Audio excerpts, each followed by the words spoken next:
Breast feeding करणाऱ्या आईने डोक्यावरनं अंघोळ करू नये किंवा थंड खाऊ नये, आंबट चिंबट खाऊ नये, तर ते कितपत खरं आहे? टू सम एक्सटेंट खरं आहे, पण नॉट ऑल. आता फॉर एक्झाम्पल कधी कधी असं होतं की थोड्या वातोळ गोष्टी आपण जे म्हणतो त्या जर आईने खाल्ल्या तर बाळाला त्याची रिॲक्शन येऊ शकते, बाळालाही गॅसेस तयार होतात.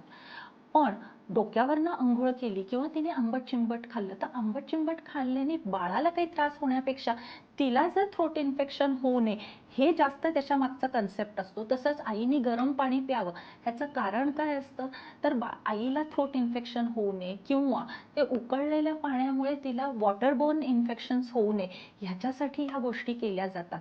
तर बाळाचं प्रत्येक गोष्टीला आपण जर रिॲक्शन ऑब्झर्व करत राहिलो तर आपल्याला कळतं की बाळाला काय सूट होते आणि होत नाही.